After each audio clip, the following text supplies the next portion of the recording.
Friends, आज हम लोग का टॉपिक है सोलर सिस्टम यानी सौर मंडल। तो सौर मंडल में जो मुखिया है वो होते हैं सन। ठीक है। अब ये जो सन है तो इसके कुछ मेंबर भी होंगे, यानी कह सकते हैं सन एंड मेंबर्स ऑफ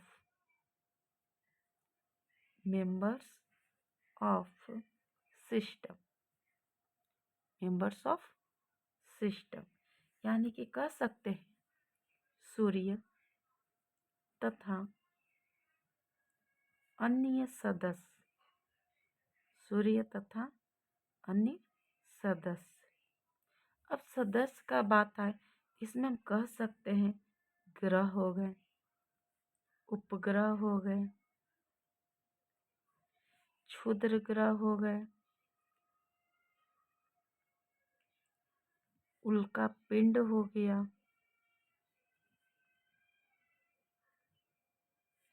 पुच्छल तारे हो गए, पुच्छल तारे।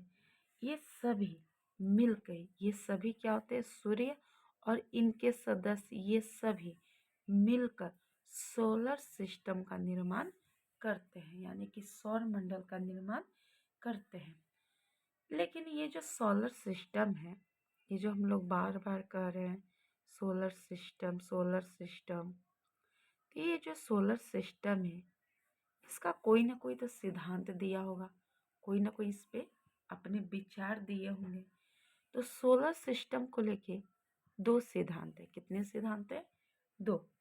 पहला है जियोसेंट्रिक थ्योरी, जिसे हम लोग पृथ्वी केंद्रित केंद्रित सिद्धांत कहते हैं। एक ये हो गया।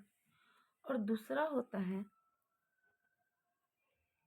हेलोसेंट्रिक थ्योरी, जिसे सूर्य केंद्रित सिद्धांत कहते हैं। सूर्य केंद्रित सिद्धांत कहते हैं। अब ये होता है क्या है, तो जो पृथ्वी केंद्रित सिद्धांत है, यानी कि पृथ्वी केंद्रित सिद्धांत, अगर इसकी बात किया जाए तो इसमें कहा जाता था कि एक ऐसा सिद्धांत जो यह मान के चले कि सौर मंडल का केंद्र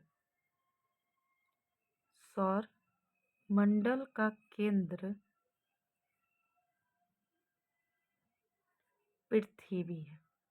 कौन है? पृथ्वी है। और सूर्य एवं अन्य ग्रह, सूर्य एवं अन्य ग्रह चक्कर लगा रहे हैं किसके? पृथ्वी के। इसे हम लोग कहते हैं पृथ्वी केंद्रित सिद्धांत। अगर हम लोग बात करें सूर्य केंद्रित सिद्धांत का, तो यह एक आधुनिक सिद्धांत है। एक ऐसा सिद्धांत है, आधुनिक सिद्धांत, मॉडर्न थ्योरी है। इसके अनुसार सौर मंडल का जो केंद्र है वो कौन है? सूर्य है। और पृथ्वी तथा अन्य ग्रह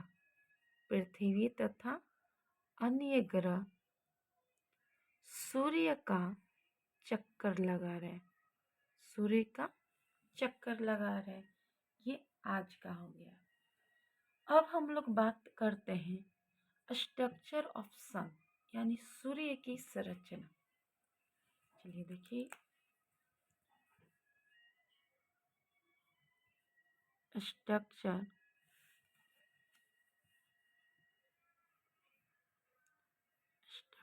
ऑफ सन, जिसे सूर्य की संरचना कहते हैं। इसे क्या कहते हैं? सूर्य की संरचना। तो अगर हम लोग बात करें तो एक डायग्राम की सहायता से इसे समझते हैं सूर्य की संरचना को। इसे हम लोग कहते हैं क्रोट। इसे क्या कहते हैं? क्रोट। पहले मैं बना देती हूँ।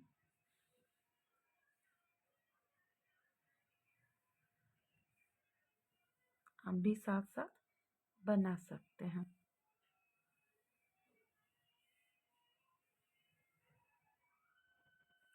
इसमें सन स्पॉट्स होते हैं।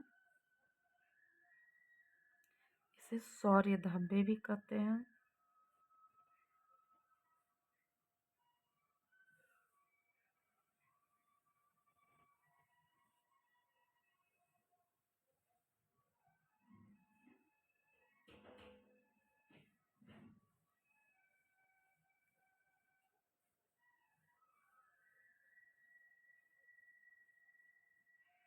इस तरीके से हमारा सूर्य होता है। इस तरीके से सूर्य होता है। तो ये जो पार्ट है, मैं दूसरा पेन यूज करती हूँ। ये जो पार्ट है इसे क्रोड कहते हैं। क्रोड या कोर। इसे क्या कहते हैं? क्रोड या कोर। दूसरे पार्ट को हम लोग विकिरण क्षेत्र कहते हैं। इसे विकिरण क्षेत्र कहा जाता है। विकिरण कहने का मतलब रेडिएशन जोन। उसके बाद थर्ड जो पार्ट हम लोग का है इसे संवहन क्षेत्र कहते हैं। संवहन क्षेत्र, ठीक है, जिसे कन्वेक्शन जोन भी कहा जाता है। फोर्थ जो पार्ट है इसे हम लोग प्रकाश मंडल कहते हैं। इसे क्या कहते हैं? तो प्रकाश मंडल। फोर्थ लाइन को क्या कहते हैं? प्रकाश मंडल कहा जाता है। अगर हम लोग फिफ्थ लाइन का बात करें तो इसे वर्णमंडल कहते हैं। इसे वर्णमंडल, इसे वर्णमंडल हम लोग कहते हैं। और जो लास्ट में पार्ट मेरा बच गया इसे हम लोग कोरोना, कोरोना या इसे को किरीट भी कहा जाता है। तो ये सूर्य की संरचना है। ये क्या है? सूर्य की संरचना है।